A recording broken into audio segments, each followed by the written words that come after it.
Di desa yang hijau dan subur ini ternyata menyimpan sebuah misteri. Bahkan menyimpan sebuah luka yang dalam di hati masyarakatnya. Desa Pupus gugur namanya. Kenapa demikian? Karena mereka hidup di bawah naungan kekuasaan Kerajaan Misangkolo.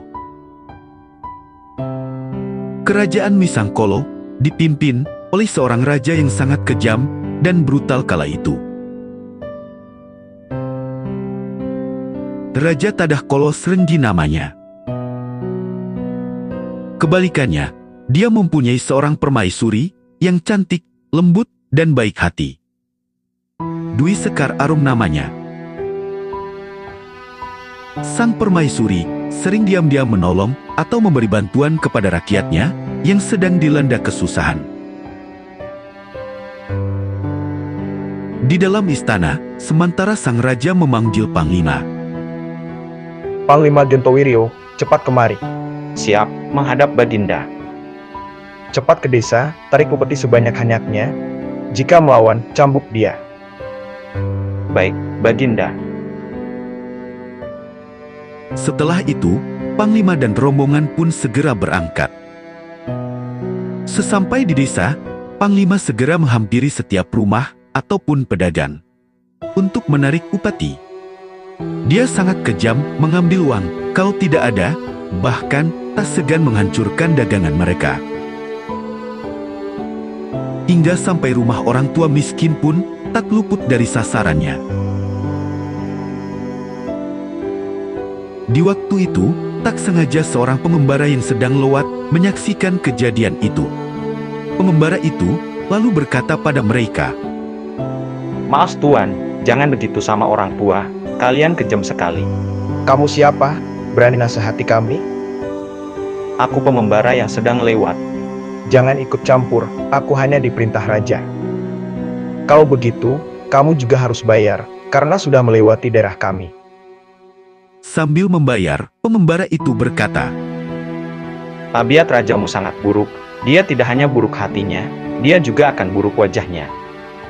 Lihat itu. Sambil berkata demikian, pengembara itu pergi. Di kerajaan, betul juga, sang raja merasa kesakitan dengan menutupi wajahnya. Setelah dibuka, wajahnya menjadi buruk sekali. Beliau marah dan berkata pada permaisuri, Permaisuri, kenapa wajahku jadi begini? Sang permaisuri tidak menjawab, hanya menunduk saja. Hampir bersamaan dengan itu, Panglima pulang dari penarikan upeti. Sampai di dalam, alangkah terkejutnya Panglima. Ada apa dengan wajah Baginda? Aku tidak tahu Panglima, tiba-tiba wajahku begini. Hamba teringat, tadi waktu narik upeti, hamba bertemu dengan pengembara. Dia berkata, sifat raja sangat buruk, nanti wajahnya juga ikut buruk. Mendengar perihal itu, lalu raja bertitah pada Panglima. Cari pengembara itu, sampaikan mohon maafku, dan undang dia kemari. Siap, menjalankan perintah Baginda. Akhirnya, Panglima pun pergi dengan beberapa orang prajurit mencari pengembara itu. Singkat cerita, setelah Panglima bertemu dengan pengembara itu, lalu menceritakan tentang titah Baginda rajanya, memohon maaf, dan mengundang dia ke istana. Setelah sampai istana, Hamba menghadap Badinda Raja.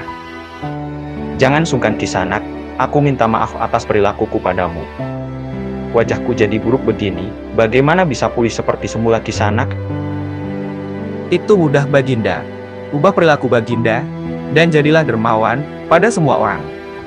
raja tidak menjawab, dia hanya menunduk. Kemudian bertitah pada Panglima. Paoma, kemarilah. Siap, menghadap Badinda. Pergilah, bawa sebagian harta kerajaan, bagikan untuk yang membutuhkan.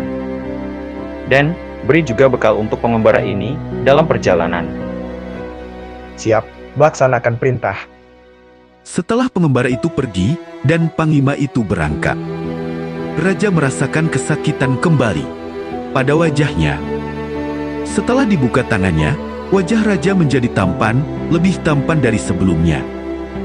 Sejak saat itu, dulu, raja yang dikenal kejam, kini berubah menjadi raja yang adil, bijaksana, dan sangat dermawan.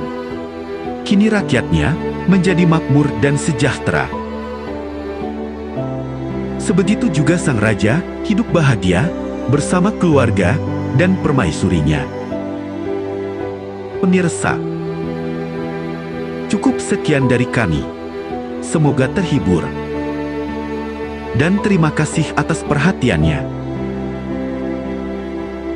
Wassalam.